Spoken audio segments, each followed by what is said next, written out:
It was a sitcom without the sermon. How could you have voted for him, Roseanne?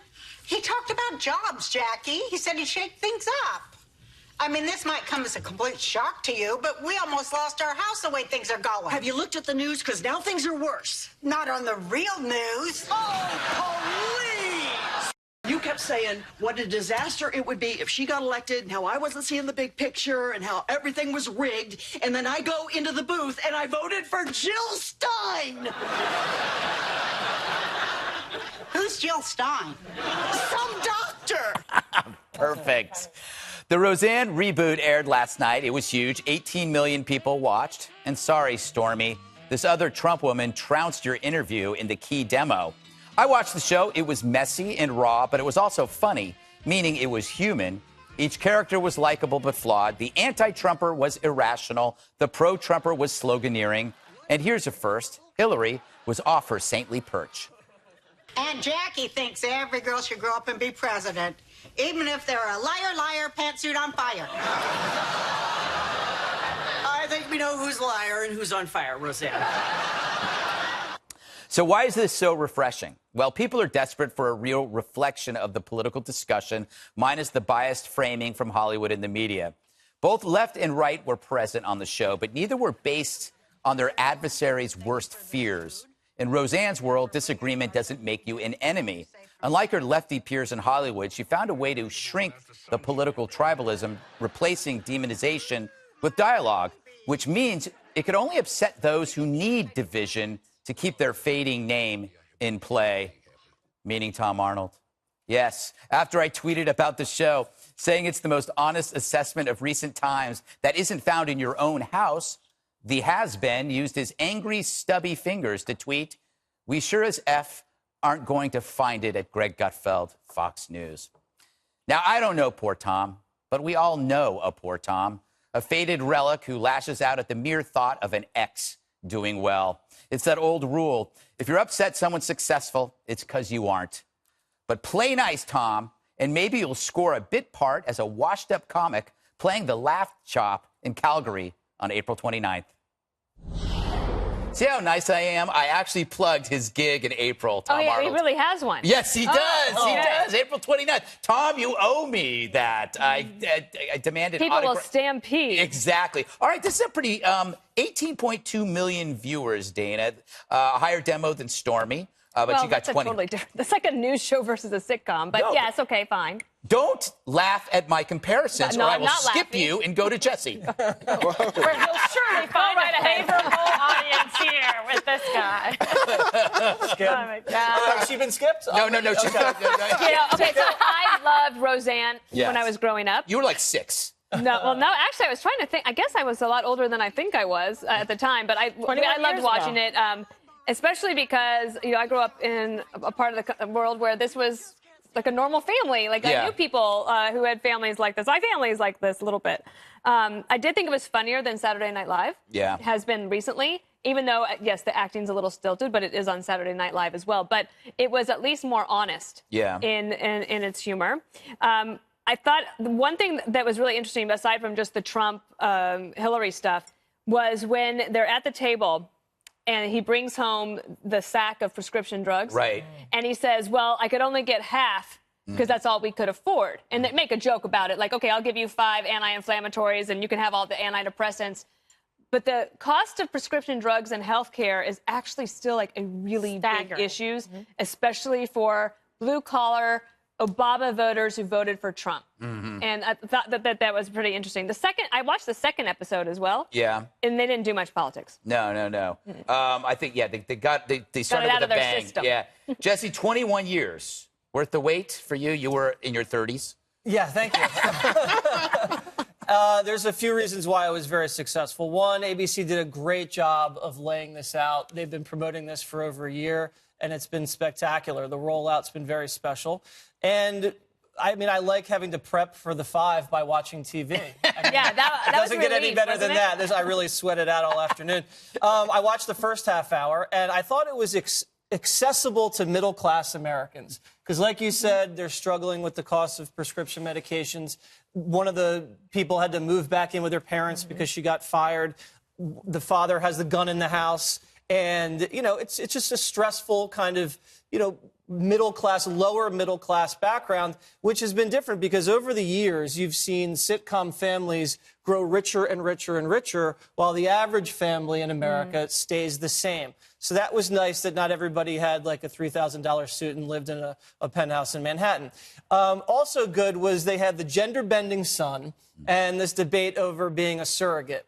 And usually those topics in network sitcoms are celebrated and they're normalized. But in this case, people are struggling with it and they're grappling with it, but they're doing it with humor and they're doing it in an open-minded way. And I think that's the reality to about 90% of the American people. The woman's marching sister with the pink cat, the nasty woman, is fantastic. And it's very balanced because this is the only time you've seen a conservative protagonist where she's not mocked on network television. And the sister gives it right back to Roseanne. I thought the jokes were relevant and pretty cutting edge. You have Obamacare jokes, pantsuit jokes, Russian jokes, fake news jokes.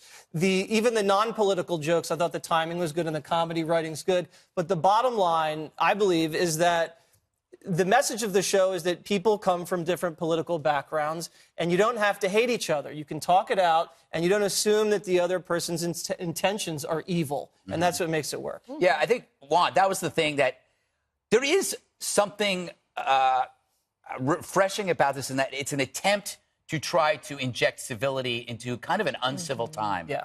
Sure. And, you know, it's good to see people presented on national TV in this way. And you know, to me, it's good news for conservatives. I think conservatives had always complained. I think on this show, Kimberly has said, why isn't there a late-night talk show for conservatives, right? So here we have a sitcom for conservatives. The conservatives can say, hey, that's a reflection of our values and who we are.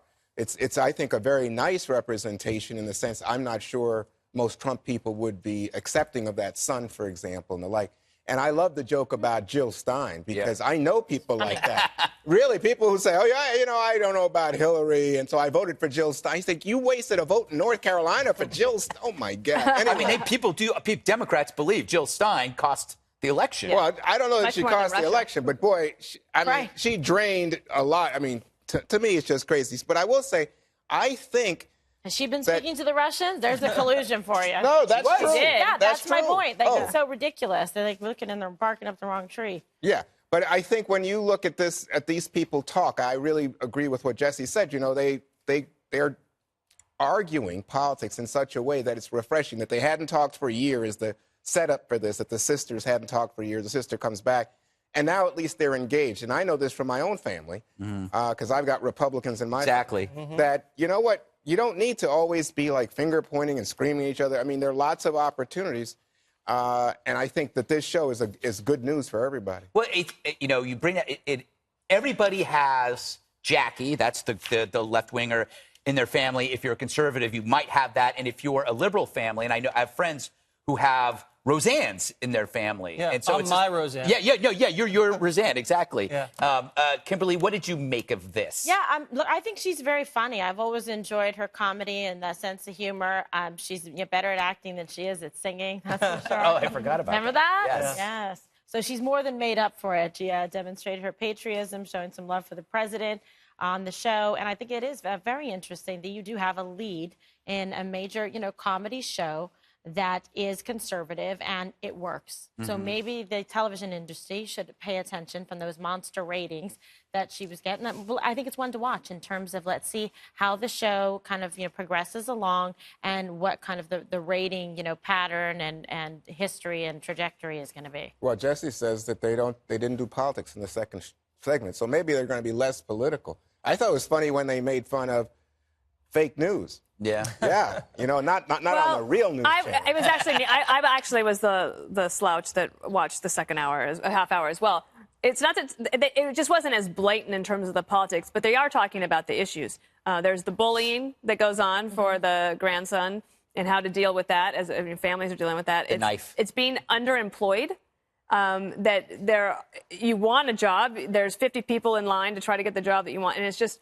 Those types of things are interesting. And Jennifer Palmieri, who was the communications director for Hillary Clinton, she was on the 2 o'clock show today.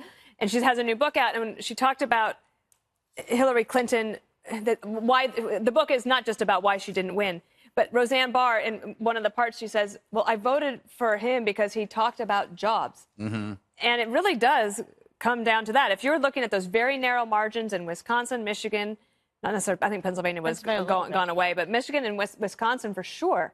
That narrow slice, if she had just talked about jobs more, it might have put her over the edge. But then they say, oh, it saved the House. Did she say it saved the House? The House was at risk. Is that what she said? And I thought to myself, now we're in the fiction world. Because, I mean, did that really change the number of jobs in Elgin? I think that the whole thing is based on a town in Elgin, Illinois.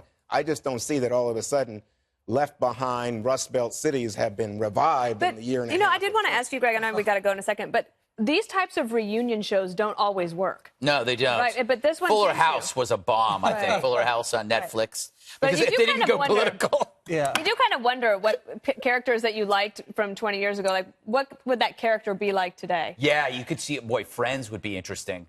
Because they would like. Oh, there would be all sorts of things going on. Yeah, it would be really bad. Somebody Here we go, right here. That's what I said. This is the new Friends. This is it. Lost joke, really. Swimmer over here. Who was going to be addicted to opioids? Yes. and Well, then- I think they got that out of the way early on, Oh, if I right. remember. So, Greg, that would be you. Is Roseanne Archie Bunker of the 21st century? I kind of feel that this show is like the All in the Family. It has a feeling of All in the Family, in that even if you disagree with Roseanne, you still like the character. Okay, Like but Roseanne. guys, you're just calling Roseanne Barr racist. Well, actually, Oh, no, I didn't say. You thought that's what I No, was but that is a big criticism of that character Of and Roseanne- of that in this show. one? No, Archie Bunker. Oh, but yes, it it's wasn't. levied heavily. Yeah, but then the Jeffersons were his neighbors.